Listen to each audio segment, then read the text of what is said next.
3. Assalamualaikum warahmatullahi wabarakatuh. Halo teman-teman semuanya. Sebelumnya kenalin, saya Gendis Sabitra Salsabila, mahasiswi farmasi dari Universitas Ahmad Dahlan. Di video kali ini kita akan bincang-bincang singkat bersama Ibu Widya Stuti mengenai ketokohan Kiai Haji Ahmad Dahlan.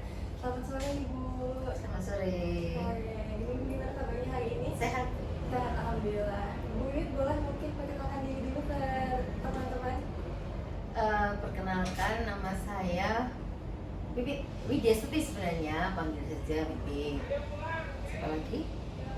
Mungkin pengurus ibu di Kemuhammadiyah. Oke, saya kalau di Aisyah posisinya sebagai Ketua Lembaga Budaya Seni dan Olahraga. Sementara kalau di BP Muhammadiyah, saya sebagai Wakil Ketua Majelis Pustaka dan Informasi yang membidangi museum, kearsipan dan juga pustaka.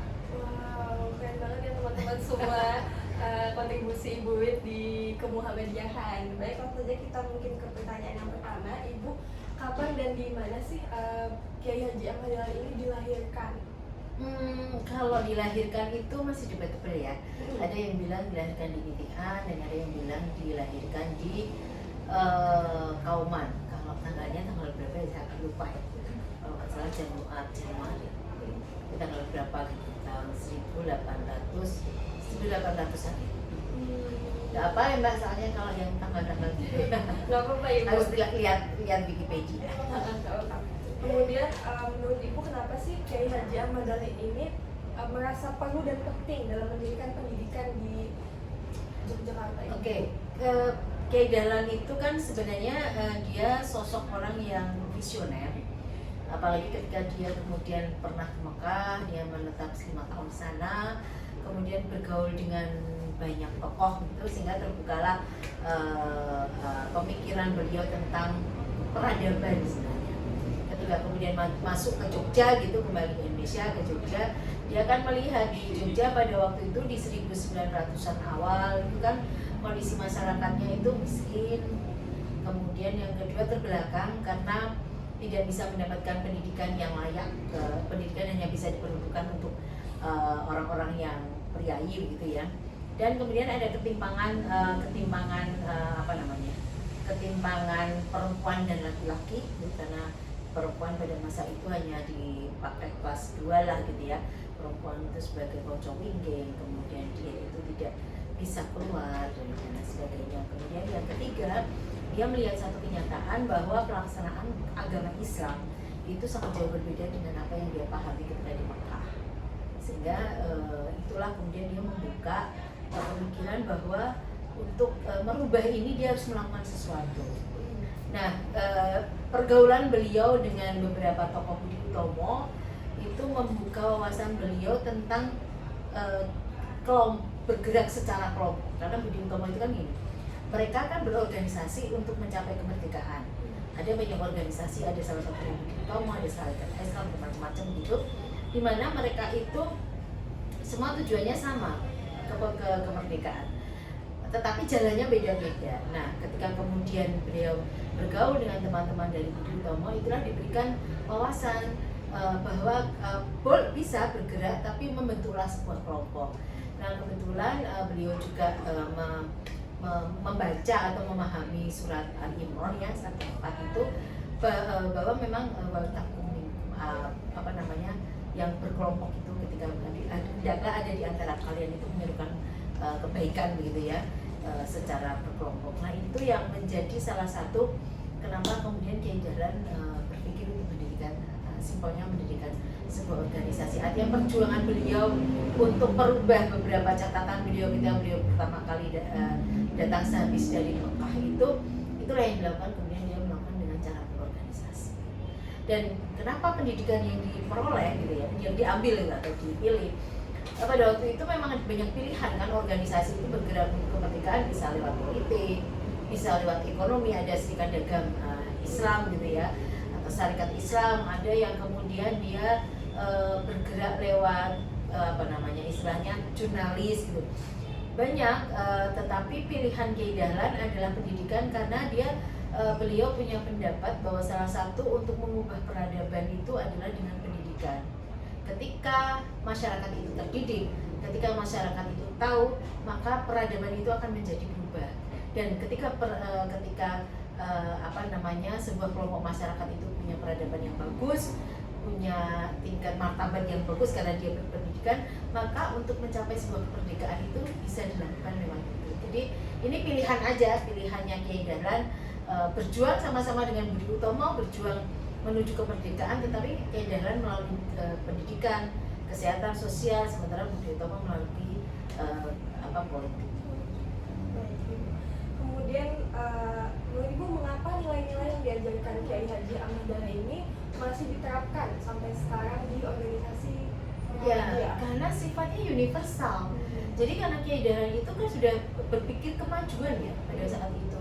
Bagaimana kemudian dia berpikir bertemu dengan anak perempuan, tidak inginkah kamu itu tidak malukah kamu ketika kamu diperiksa oleh laki-laki ketika hamil? Itu kan pemikiran bahwa beliau berpikir harus ada perempuan nih yang menjadi dokter atau bidan atau yang dia memeriksa kehamilan, karena ketika kita bicara aurat dan lain sebagainya, perempuan itu diperiksa laki-laki itu kan menjadi satu hal yang tidak mengenakan. Itu adalah pemikiran Kiai Dahlan. Kemudian bagaimana dia bisa berkata jadilah insinyur, mister, apapun gitu, dan kembalilah ke Muhammadiyah. Artinya siapapun, inklusivitasnya Muhammadiyah itu di situ terbuka untuk siapapun.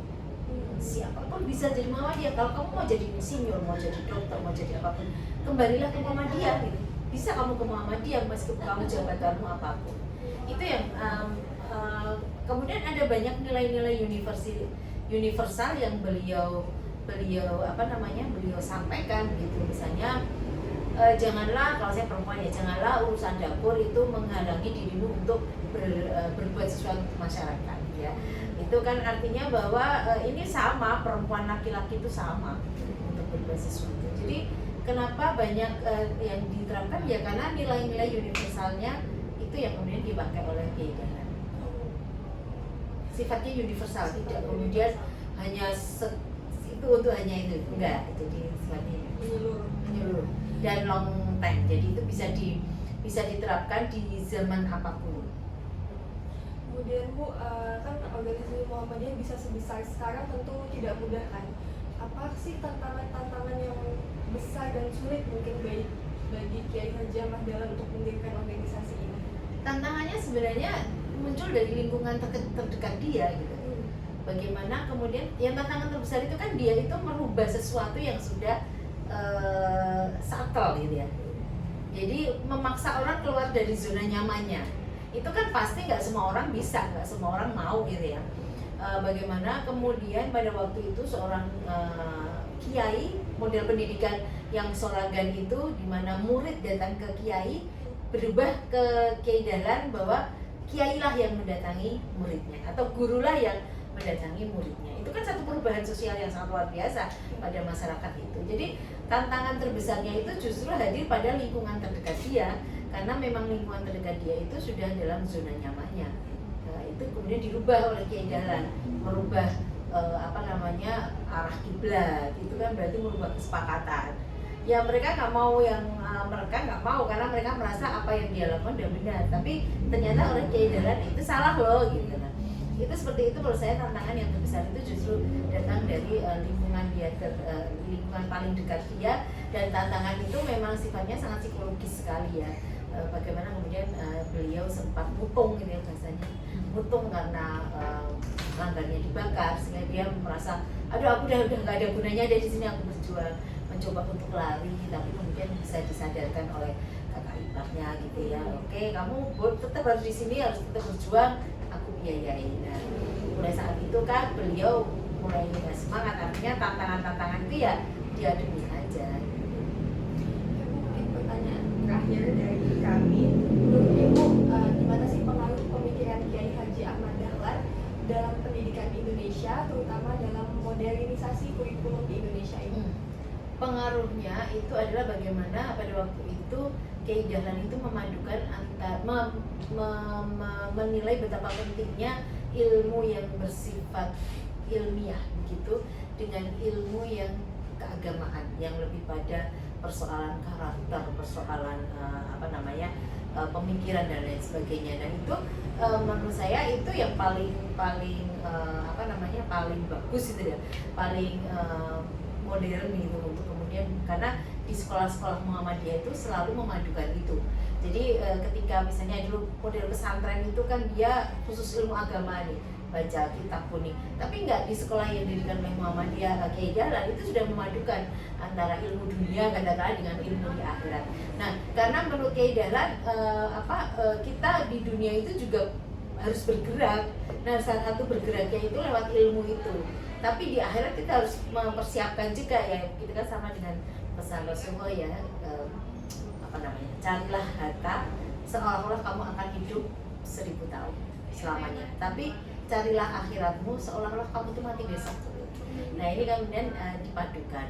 Kemudian yang kedua, model yang modernisasi ini, yang model perubahan ini adalah model ini perubahan bagaimana kalau dulu sebelum Kiai Dahlan mengembangkan pendidikan di Muhammadiyah di Indonesia atau di Jogja gitu ya, seorang yang tadi saya katakan seorang murid itu akan mendatangi kiai. Jadi itu pun terjadi jauh sebelum awal-awal berdirinya Muhammadiyah. Itu kan muridnya yang datang ke Kiai Dahlan nih, di musola dia gitu, di rumah dia, muridnya akan datang. Nah, ketika Muhammadiyah itu berdiri, maka dibalik bahwa ada satu tempat yang khusus di mana di situ terjadi pertemuan antara murid dengan guru. Bahkan si guru pun akhirnya harus mendatangi tempat itu, tidak lagi muridnya yang datang. Ini adalah perubahan di samping modern itu ya, penggunaan bangku, penggunaan macam-macam. Tetapi model itu yang sangat luar biasa bagi menurut saya. Kemudian yang ketiga itu adalah bagaimana kemudian bagi Kiai Dahlan itu laki-laki dan perempuan itu sama-sama punya hak untuk menuntut pendidikan. Itu berbeda dengan zaman sebelum Kiai Dahlan ada hadir. Karena perempuan itu, bahkan Nyai Walidah, Siti Walidah istrinya itu bukan, dia tidak bisa sekolah keluar. Dia itu kan buta huruf ya, buta huruf Latin. Kakak-kakaknya yang laki-laki itu, adiknya yang laki-laki itu semuanya disekolahkan keluar ke Mekah gitu. Tapi Siti Walidah nggak boleh, dia tetap di rumah. Dia harus belajar dengan ayahnya. Kemudian karena dia pandai, dia bisa mengajar temannya. Tapi kan Siti Walidah itu sampai di 2 tahun 2 bulan beliau itu kan masih tetap tidak bisa baca Latin, huruf Latin. Jadi beliau itu juga belajar. Nah, ini yang menurut saya sangat luar biasa bagaimana perempuan Muhammadiyah itu memberikan kesempatan tiap sebaik-baiknya untuk perempuan menempuh pendidikan. Yang keempat itu ya, ini ke Kiai Dahlan dan Nyai Dahlan, bagaimana kemudian education for all itu diterapkan mulai dari anak usia dini sampai dewasa. Mulai tahun 1919 berdirinya Froebel School Aisyah pada waktu itu menjadi satu tonggak bagaimana kemudian Muhammadiyah itu juga peduli terhadap pendidikan anak usia dini, yang waktu itu kaum pribumi tidak akan pernah bisa mendapatkan itu. Jadi Froebel School itu Aisyah itu merupakan sekolah usia dini pertama kali yang dimiliki atau yang bisa diakses oleh kaum pribumi. Jadi setidaknya itu ya, tapi mungkin masih banyak lagi ya, tapi mungkin itu yang paling penting untuk ke depannya. Istilahnya memang perubahan yang dibuat oleh Kiai Dahlan itu satu perubahan yang cukup besar untuk lingkungan yang pada waktu itu 1900 saat itu masih sangat kuno banget gitu ya, dari sisi pendidikan itu masih sangat awam lah. Ternyata perjuangan Kiai Dahlan dalam mendirikan Muhammadiyah nggak langsung besar ya Bu? Nggak bisa. Kami Kiai Dahlan sendiri berjuang untuk mendapatkan izin. Nah, ini yang kemudian menjadi salah satu contoh bahwa Muhammadiyah itu serius. Kiai Ahmad Dahlan itu berjuang melalui Muhammadiyah itu serius, sehingga dia juga mengurus izinnya kepada pemerintah Hindia Belanda. 1912 dia mengajukan izin, 1914 izin itu baru turun. Dan itu baru diperbolehkan berkembang di Jogja. Baru 1920 itu diperbolehkan berkembang ke luar Jogja.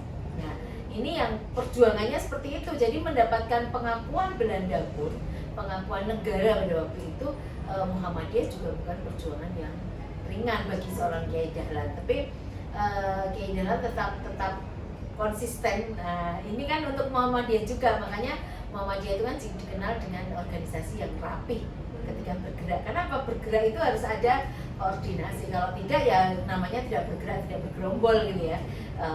Makanya waktu dulu itu pertama kali Muhammadiyah berdiri itu yang namanya ranting, itu disebut gerombolan karena kelompok. Ternyata beliau sangat visioner terhadap memikirkan organisasi hingga sebelum sekarang, bahkan banyak banget ya Bu sekarang unit-unit Muhammadiyah dan melahirkan orang-orang hebat dari Universitas Muhammadiyah.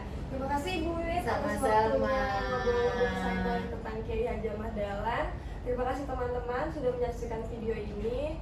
Semoga Ibu Wit selain makin sukses, sehat selalu. Amin. Terima kasih atas waktunya Ibu. Sukses selalu ya kalian ya. Amin Ibu. Harus bisa mengambil value nilai-nilai visionernya Ahmad Dahlan maupun